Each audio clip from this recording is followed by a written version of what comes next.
बकीजे को सहाबा ते बकीजे को उहो ईमान खां काटा। सहाबा ते बकीजे को उहो ईमान खां काटा। शरीयत खां सफ़ा ॿाहिर शराफत शान खां काटा।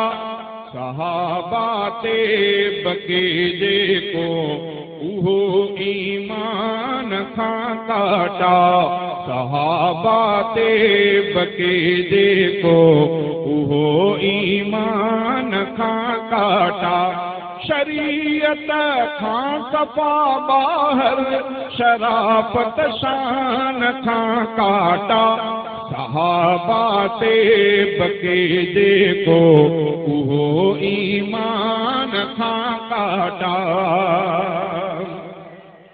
सहाबा जो मुखालिफ आ रसूलुल्लाह जो दुश्मन। सहाबा जो मुखालिफ आ रसूलुल्लाह जो दुश्मन। रसूलुल्लाह जो दुश्मन ता रहमान जो दुश्मन। रसूलुल्लाह जो दुश्मन ता अल्लाह जो दुश्मन। रसूलुल्लाह खां काटा तरब रहमान खां काटा। रसूलुल्लाह खां काटा तरब रहमान खां काटा। शरीयत खां सफ़ा ॿाहिर शराफत शान खां काटा। सहाबा ते बकीजे को उहो ईमान खां काटा। सहाबा ते बकीजे को उहो ईमान खां काटा। नारे तकबीर, शान सहाबा, अज़मत सहाबा। हुसैनियत न उन जिया नई हू है दिरिया है। हुसैनियत न उन जिया नई हू है दिरिया है। न जो सिद्दीक़ जो आहे अली जो भी उहो नाहे। न जो सिद्दीक़ जो आहे अली जो भी उहो नाहे। उहो हैदर जो नाहे जो उमर उस्मान खां काटा। उहो हैदर जो नाहे जो उमर उस्मान खां काटा।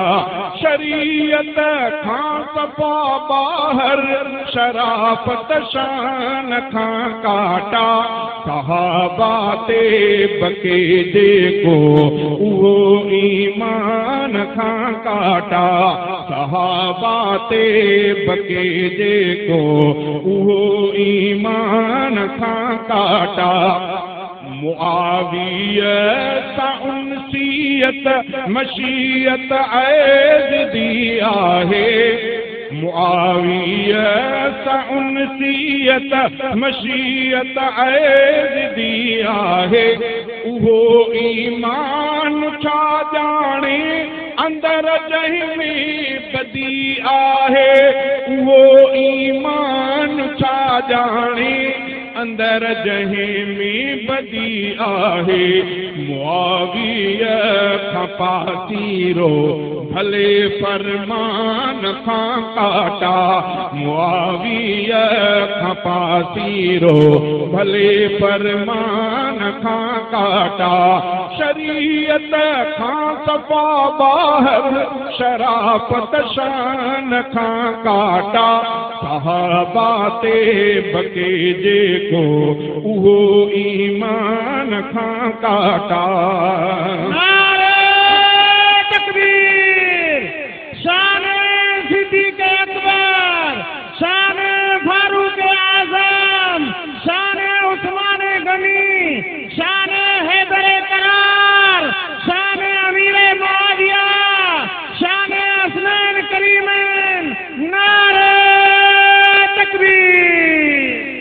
खदीजा जो न पुट आहे जो हफ्सा ते बके वेही खदीजा जो न पुट आहे जो हफ्सा ते बके वेही बके जो आयशा सां इण ते साजिल सफ़र ॾेही बके जो आयशा सां इण ते साजिल सफ़र ॾेही हणे बुहतान पाकनि ते हणे बुहतान पाकनि ते उहो क़ुर्आन खां काटा हणे बुहतान पाकनि ते उहो क़ुर्आन खां काटा शरीयत खां सफ़ा ॿाहिरि शराफ़त शान खां काटा सहाबा ते